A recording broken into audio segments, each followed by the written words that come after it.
it's Adriana, and my number 8 of all time is Beginners. I saw Beginners at the Toronto International Film Festival at the world premiere, and I didn't know anything about it going into the movie. I knew that Ewan McGregor was in it, and I knew it was about a father and a son, and about a father who comes out of the closet after like years and years of marriage to his wife.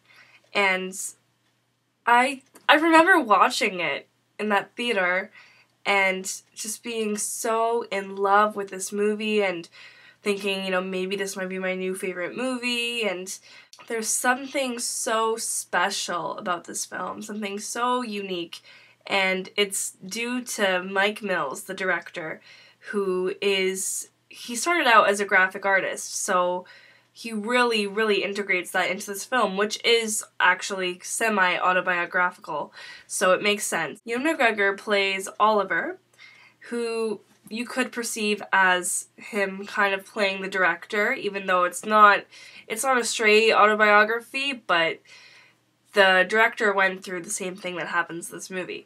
So Ewan McGregor plays Oliver, and he's a graphic artist in the film. I guess it's a little bit hard to explain, but there's kind of like these montages and these elements of like kind of art and graphic art. So Ewan McGregor plays Oliver, and his father, played by Christopher Plummer, who won an Oscar actually for this role, has just come out of the closet. And the movie, it's on an interesting timeline because we see Oliver after his father has died, because soon after he comes out of the closet, he gets cancer and eventually he dies.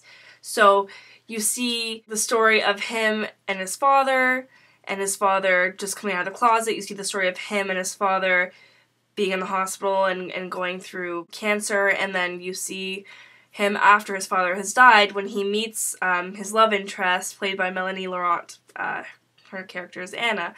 And the movie goes in between these 3 different kind of storylines. It does a really good job at playing with time, and I really, really love its use of the timeline and the way everything kind of flows, and it does a really good job. This movie is kind of a quiet film, but I love it so much for how quiet it is. It has like a really strong essence to it and a feeling and an atmosphere, but it has like this kind of, I mean, some people, obviously not me, some people might call it boring, but it's not boring. It's quiet and it's subtle. It's a subtle film, and it does a lot of things in a very quirky and subtle kind of way. And one thing that it does that was really unique and I really loved was Oliver has a dog named Arthur, and Arthur has subtitles, so it's kind of like it really plays on the relationship of you know, an owner and the pet, and how they have a real kind of communication between them. So that was really cute. There's a beautiful use of music in this film, like the song Stardust by Hoagy Carmichael, or just other kind of like jazzy music, instrumental stuff. It's a really beautiful film about family, about relationships, about learning to accept something that goes against what you're used to. I mean, Oliver has to deal with the fact, not that his dad's gay, but the fact that his dad had been lying to him for his whole life and for his mother's whole life, and just accepting something, really changing the way that you feel about your own identity, how Oliver feels about himself, now finding this new information about his father, and how their relationship grows with it. The dialogue in this film is just it's so beautiful. I can't even find words for it. Just the relationship between him and Anna. It's one of these really beautiful love stories, and it really speaks to relationships and not giving yourself completely. I guess that's a really big theme in the movie, because for Hal, the father, he never really truly gave himself to his wife because he never truly loved her in the way that a heterosexual man would have loved his wife. He was gay the whole time they were married. And Oliver has the same sort of there's a line in the movie that really sums up what I'm trying to say, and it's that you can stay in the same place and still find ways to leave people. All of the performances in this film are really outstanding. Ewan McGregor, he's such a great actor. He never really gets the recognition that he deserves, but he is so good, so quiet, so subdued in this movie, so embodied of this character of Oliver.